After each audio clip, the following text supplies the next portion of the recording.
Chapter 87. Day 5, Friday. Jack lay face down on his bedroom rug, 4 feet from his bed. Consciousness slowly intruded into his hungover body. His head pounded. He smacked his lips. His tongue tasted like he'd been licking the bottom of a cat box last night instead of slamming straight Jack Daniels in Misty's cafe until 2 in the morning. He didn't dare open his eyes for fear they would fall out of his head. His optic nerves were surely no more than pus-covered yarn. He groaned, his breathing shallow and quick, as he tried to get some oxygen into his bloodstream. He was moments away from puking. He felt for the only salvation left to him. His fingers alighted on the neck of the bottle and slid down the twisted glass to the square body. He gripped it like a drowning man with a life preserver. Jack rolled onto his back. He slipped the cap off the bottle with his thumb, his forearm securely pressed over his eyes. He used his other hand to tilt the bottle to his lips. The whiskey poured onto his chin first. The cool liquid ran down his neck and soaked the collar of his t-shirt. It stank from a week's worth of body odor, since no one in his wretched family brought him a change of clothes and some right guard while he rotted in his cell. The opening found his lips. Jack drank deep, waiting for the alcohol to take away the pain and give him a new lease on his living death. Jack slept and pleaded with the cops to slip him a bottle after the visit from Giuseppe Luciano. It was maddening. The shakes and the visions the delirium tremens brought were horrid. He considered suicide by hanging rather than enduring the sickness. He prayed to God for a drink, just a tumbler glass filled to the brim with bourbon. He would swallow it in one gulp. Later, he cursed the Lord for having no mercy whatsoever. The forgiving God, the loving God? Yeah, sure, Jack thought. Once the whiskey passed through to his brain, Jack felt better. The nausea faded, and the pain in his head subsided to a dull ache. He sat up, cracking an eye toward his alarm clock. The bright red numbers informed him it was 8 a.m. on what he hoped was Friday morning. He was confident he hadn't drunk enough to put him out for more than one evening. The silence of the house was deafening. He longed for the sound of the television, for Craig to be in the living room in his pajamas. He would be sitting in front of the screen, quietly giggling at Looney Tunes or whatever other cartoon drew his fancy. As quickly as the feeling of loss descended upon him, Jack slammed it back with another jolt from the bottle. Screw that kid, just screw him. A backstabbing. A restraining order? A lawyer? He's dead meat when I get a hold of him. Take my kid, will you? I have news for Thomas McKee. This isn't over. It won't be long either. And I'll get my hands on Craig. When I do, he'll regret the day he crossed me. Nobody crosses Jack Dougan. Nobody. Jack downed the last of the bottle and threw it against the wall. He growled when it didn't break. It only dented the plaster and tumbled to the floor. He cracked open another bourbon in the kitchen. It was the second of 4 bottles he purchased shortly after his release. He had no idea why Copeland dropped the charges against him, and he didn't care. He was at the package store in a flash, shelling out the last of Craig's paycheck. He walked the trails home, grabbed his final unemployment check from the mailbox, and made it to the bank in time to cash it. He went straight to Misty's, glad to see the Monte Carlo was still there, bad brakes and broken steering column notwithstanding. The crowd gave him a wide berth when he entered. He recognized a few of the men from the fight. They still sported bruises. They looked away when Jack made eye contact with them. He asked Misty if she knew why Copeland cut him loose, but she sadly shook her head. Jack commanded her to keep them coming until he blacked out. He couldn't remember leaving the bar or getting home. At least he didn't wake up in that cell again.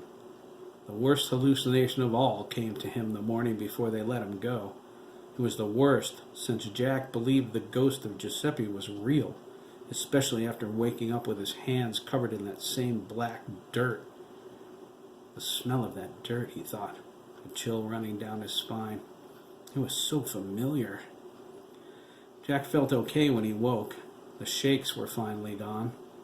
He shaved under supervision and cleaned up as best he could. Everything went nuts shortly after the guard left. Jack stared in the bathroom mirror at his ragged reflection. He saw something behind him. Someone was sitting on the edge of his cot, waiting for him. He squeezed his eyes shut, holding on to the sink. He froze, not daring to breathe.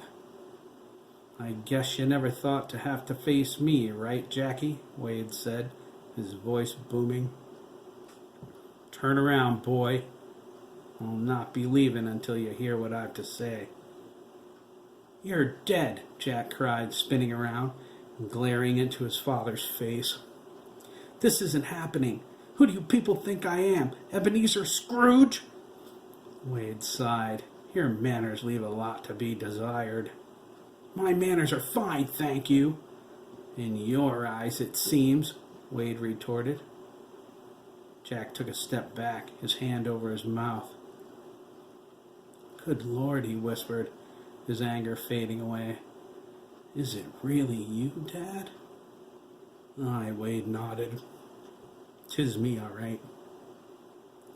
Jack threw his arm around his father's cold, dead neck and wept again. He cried more in the past week than in his entire life. He said how sorry he was. The years spent with Hiram came back to him all at once. He was so ashamed at what happened, so full of sorrow over who he was now. He felt the raging loss of years he spent missing his father. He wanted desperately to tell him and to beg his forgiveness. "Ah, Jackie," Wade whispered, patting his son on the back. "I know everything. Can you ever forgive me for not saving you?" Jack pulled back, his eyes filled with tears. "Forgive you?" he sobbed.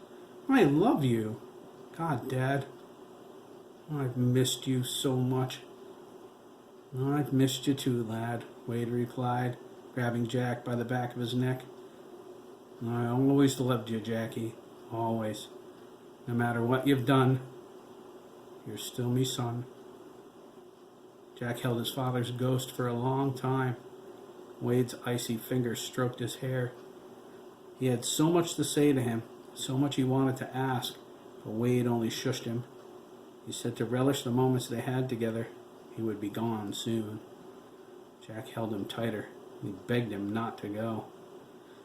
Everything seemed fine for the first time since he was 12.